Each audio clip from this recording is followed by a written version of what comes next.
अगर सी पैक जो है पाकिस्तान चाइना का एक फ्लैगशिप प्रोग्राम है, तो क्यों चीन बोलता नहीं है? क्यों चीन ये नहीं कहता कि जी पाकिस्तान ने ये जो कहा है, ये जो कराची स्टॉक एक्सचेंज में हमला हुआ जिसका वजीर आजम ने भी जिक्र किया और कहा कि लिखा है उन्होंने कि पाकिस्तान ये गैर फितरी रियासत है, खुदा खासा खत्म हो जाएगी, नहीं होगी तो खत्म कर दी जाएगी। दुश्मन हमारा हमसे बड़ा है, ताकत उसके पास ज्यादा है, उसका हथियार ज्यादा है, उसका आप दिफाई हाल में उसका आप मुकाबला नहीं कर सकते।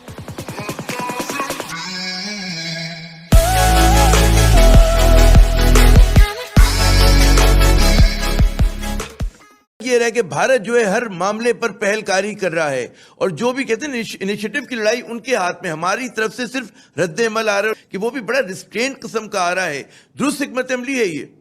अगर सी पैक जो है पाकिस्तान चाइना का एक फ्लैगशिप प्रोग्राम है, तो क्यों चीन बोलता नहीं है? क्यों चीन ये नहीं कहता कि जी पाकिस्तान ने ये जो कहा है, ये जो वजीर आजम ने जब कराची में स्टॉक एक्सचेंज पे हमला हुआ तो कहा ये भारत करवा रहा है, मोहित यूसुफ ने कारण थापर को कहा, तो मुझे ये बताएं कि इसके बाद चीन को इसके ऊपर बोलना चाहिए कि अगर चाइना पाकिस्तान इकोनॉमिक कॉरिडोर के ऊपर दहशतगर्दी हो रही है, बेल्ट एंड रोड इनिशिएटिव के ऊपर ये दहशतगर्दी करवा रहे हैं और ये चाहते हैं कि जहां जहां चीन की इन्वेस्टमेंट्स है उसको हम कंट्रोवर्शियल करें, तो चीन को ऑन बोर्ड लेके हमें यह बताना होगा कि चीन की फॉरेन मिनिस्ट्री इसके ऊपर रिस्पॉन्ड करे और इंटरनेशनल मीडिया के ऊपर बताए कि हम बड़े कंसर्न हैं कि जो भारत दहशतगर्दी करवाता है। सो ये सिर्फ और सिर्फ अगर पाकिस्तान बात कर रहा है इंटरनेशनल फोरम्स में तो हम जाएंगे, लेकिन चीन को हमारा साथ देना चाहिए और चीन के ऊपर इसको बात करनी चाहिए। जो पीडीएम का जो अलायंस बना है, गो के ये एक पॉलिटिकल स्ट्रगल है, लेकिन इंडियंस इसको मिसयूज कर रहे हैं कि देखें जी वो तो सारा टाइम उनकी आर्मी के ऊपर बात हो रही है और एस्टेब्लिशमेंट के ऊपर बात हो रही है। और देखिए ये चीजें हमें एट होम करनी चाहिए। अगर इंडिया को डील करना है तो चीन को ऑन बोर्ड लेना है कि भाई किस तरह ये जो आप क्यों नहीं बोलते जब कराची स्टॉक एक्सचेंज में जहांगीर शंघाई स्टॉक एक्सचेंज की इन्वेस्टमेंट है, आपके इंटरेस्ट को हम यहाँ प्रोटेक्ट कर रहे हैं, प्रोटेक्ट किया, तो चीनी क्यों नहीं इसके ऊपर बोलते हैं? कब करना चाहिए हाईएस्ट फोरम पे ताकि चीन इसके ऊपर बोले, तो चीन को बोलना चाहिए ताकि P5 कैपिटल जो है नहीं, लेकिन कमर साहब बात ये कि बिल्कुल चीन भी बोले, लेकिन पहले पाकिस्तान तो बोलना शुरू करे। हम तो अपने मुंह में जबान लेकर आए और जो एक माजत ख्वाना रवैया नजर आता है लेफ्टिनेंट जनरल गुलाम मुस्तफा साहब के भारतीय हिकमत अमली नजर आ रही है, उसके जो है वो किस तरह से अमल करे ये भी नजर आ रहा है। आदाफ क्या है, अल्टीमेट टारगेट क्या है भारत का, क्या हासिल करना चाहता है या क्या बिगाड़ना चाहता है? जी कहना आपको ठीक है, बात करे या ना करे, आपने जिस तरह कहा पहले पाकिस्तान को अपनी बैसीत कौम तो तैयार करें। आप 22 करोड़ अवाम के एटमी ताकत हैं, आप एक कमजोर मुल्क नहीं है। देखिए आमिर, मुझे तो कभी कोई शक नहीं रहा, जब से मैंने होश संभाला है मुझे इस चीज में शक नहीं रहा कि भारत पूरी कोशिश में लगा हुआ है कि खुदा न खास्ता पाकिस्तान को सफाई हस्ती से मिटा दे। और ये ऑन रिकॉर्ड है जो उनकी कांग्रेस की जो हुई थी फॉरेन, जो सो कॉल्ड जो बड़ा डेमोक्रेट था नेहरू के अंडर, उसमें लिखा है उन्होंने कि पाकिस्तान ये गैर फितरी रियासत है, खुदा न खासा खत्म हो जाएगी, नहीं होगी तो खत्म कर दी जाएगी। उसके बाद से वो लगातार इन साजिशों में लगा हुआ। जब हमारा मशरकी बाजू हमसे अलहदा हुआ तो हमारे अंदर से आवाजें उठ रही थी कि भारत ने कुछ नहीं किया, हमने गलतियां की है, लेकिन हमें ये भी तो समझना भारत ने क्या कर रहा है। फिर जब 5 अगस्त को हुआ, मैं उस वक्त से शोर मचा रहा हूँ कि पाकिस्तान को खुदा न खास्ता आगे तबाह करने के लिए ये दूसरा बड़ा कदम उसने उठाया है। और उसने उसके बाद हमने देख लिया तो गिलगित बल्तिस्तान पे भी क्लेम कर रहा है और जो हमारा आजाद कश्मीर उस पर भी क्लेम कर रहा है। हम तो उसके लिए भी तैयार नहीं हो सके हम लोग। मैं तो हैरान था उस दिन जब प्राइम मिनिस्टर आए हैं नेशनल असेंबली में बात करने के लिए, उन्होंने कहा जी क्या उसमें वॉर डिक्लेयर कर दूं मैं, हम लड़ाई नहीं लड़ सकते। और भाई अमन की ख्वाहिश आपको भीख में देगा, अमन आपको झोली में लाके डाल देगा, भाई आप मांगने बैठे हो तो अमन दे देंगे आपको हम। 22 करोड़ अवाम की एटमी ताकत है ये। उसका प्राइम मिनिस्टर जब ये बात करता है, how can you take war off the table, it is not possible, it is not done. ये तो इंतहाई हमाकत है कि आप जब बार को कहते नहीं लड़ेंगे हम क्या उनके जाके मिलते करेंगे, उनको कैसे समझाएंगे प्लीज हमारे लिए ना। जो है हमारे जो so called ex prime minister साहब थे खाकान अब्बासी साहब, वो यही तो कह रहे थे कि हम जाके उन्हें मिलते करें उनकी, वो आपको मारी जा रहा है, आप उसकी मिलते करें। देखिए जब आप, मैं फौजी आदमी की हैसियत से मैं जानता हूँ कि अगर आप मुदाफियाना स्टेट में रहेंगे, ज़हनी तौर भी और फिजिकली तौर पर भी आप अपने खौफ के दायरे में फंसे रहेंगे, दुश्मन आपको मारता जाएगा और दायरा इतना तंग हो जाएगा, उसके बाद आपको सांस लेने की आपके पास नहीं होगी। रिटायर्ड गुलाम मुस्तफा साहब के जफर हिलाली साहब दो बातें बड़ी अहम की कि पाकिस्तान जो है बहालत जंग है, चाहे हम तस्लीम करें ना करें। एक तो ये बात, फिर दूसरा कि हुकूमत ने पहले बकौल जनरल साहब के देर कर दी, हमें बहुत पहले से जहन साजी करनी चाहिए और हमारे पॉलिटिकल एजेंडे पर, हमारे मीडिया के एजेंडे पर चीज़ नज़र नहीं आती।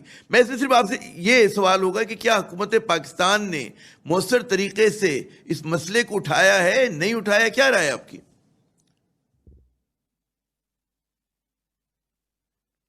मेरे ख्याल में जनरल साहब ने बिल्कुल सही कहा।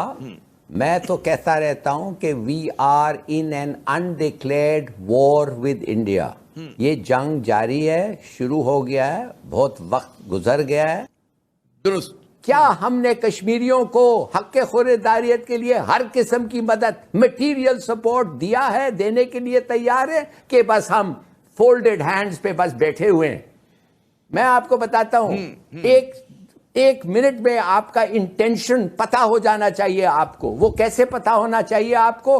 देखिए, ये शाह महमूद कुरैशी अपने जहाज में बैठ के, छोटी सी जहाज में बैठ के DGISPR के साथ वर्ल्ड कैपिटल्स जा रहा है कि नहीं जा रहा है? और दूसरी बात, जब रियाद जाएगा, OIC के पास जब जाएगा, उनको कहेगा फॉरेन मिनिस्टर्स कॉन्फ्रेंस कॉल करो, ये है हमारा सबूत, तुम लोगों ने मुसलमानों का देखभाल करना है। क्या तुम वाकई देखभाल करना चाहते हो मुसलमानों को? अगर करना चाहते हो, रेजोल्यूशन पास करो।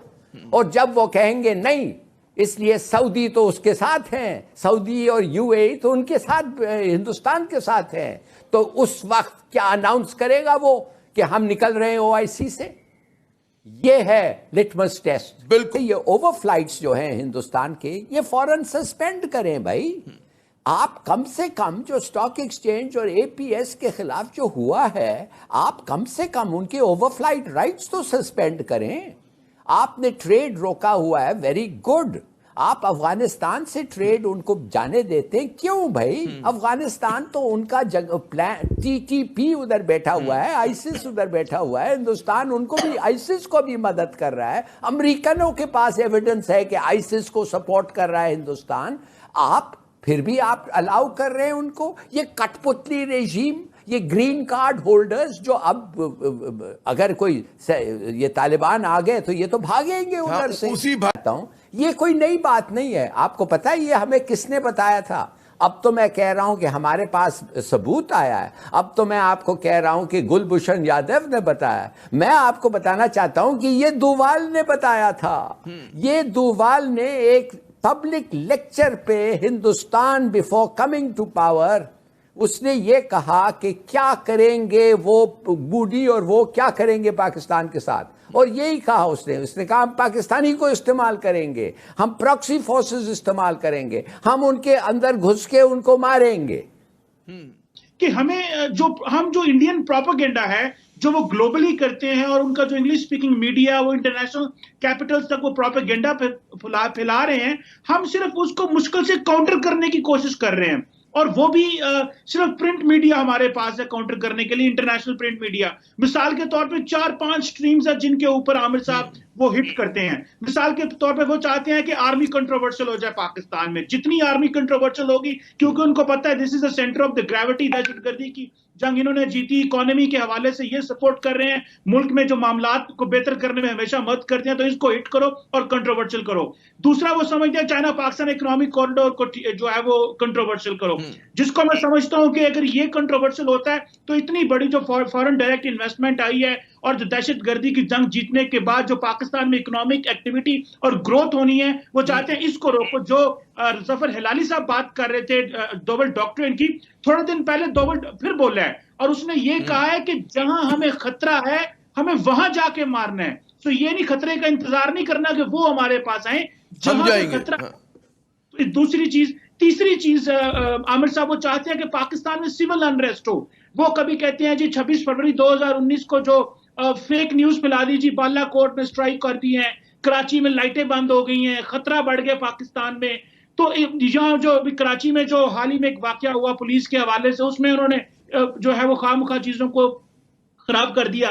कश्मीर के ऊपर प्रोपेगेंडा वो करते हैं। और जो इमरान खान साहब ने, वज़ीर आज़म पाकिस्तान, ठीक है बड़े पुरखलूस आदमी, लेकिन जो उनसे एक टेक्टिकल गलती हुई कि उन्होंने वॉर को ऑफ द टेबल कर दिया, जैसा कि जनरल साहब ने फरमाया, तो उसने तो पूरा केस जो है कमजोर कर दिया है। और पाकिस्तान को वो जो लूज किया हमने उसको दोबारा रीगेन करना पड़ेगा ज्यादा जारहाना किस्म के इकदाम से। जी बिल्कुल ठीक कह रहे हैं आप। एक तो वो उन्होंने जो उसको रिलीज कर दी, और दूसरा हम एक साल इंतजार करते रहे। हम ये कहते रहे कि जी मोदी की हुकूमत दोबारा आएगी तो हम बात करेंगे, और उसने हमने एक साल वो भी जाया कर दिया। मेरा ख्याल है कि आमिर साहब, भारत एक चीज का इंतजार कर रहा है कि पाकिस्तान जितना इकोनॉमिकली कमजोर हो चुका है, और जो ग्लोबली जो कैपिटल्स में ये एक बात चल पड़ी हुई थी कि हमारी कमजोरी की और हमें IMF जाना पड़ता है और FATF में, तो वो समझते हैं पाकिस्तान के साथ डायलॉग करना जो है ये इनको बेल आउट प्लान देना है। सो इट्स बेटर कि बजाय इनको बेल आउट प्लान दें, हम इनको इसी मुश्किल में डाली रखें और इनको इंगेज करके रखें। Frankly speaking, on our east, on our west हम फंस के रह गए हैं। थोड़ी आउट ऑफ द बॉक्स होकर सोचना पड़ेगा। ये सारा टाइम वो तो जाहिर है कि माशी हवाले से बिल्कुल दुरुस्त कह रहे हैं। देखिए, जुल्म ये है कि हमने खुद अपने हाथ और पांव बांध के अपने आप को दुश्मन के सामने डाल दिया। और इस सूरत में हम ये समझते हैं कि दुश्मन हमारी बात सुनेगा। हम ही कहते हैं कि दुश्मन से हमें दुश्मन को दुनिया के सामने जाहिर नहीं करना चाहिए, बिहाइंड द सीन बात करने की। दुश्मन हमारा हमसे बड़ा है, ताकत उसके पास ज्यादा है, उसका हथियार ज्यादा है, उसका आप दिफाई हाल में उसका आप मुकाबला नहीं कर सकते।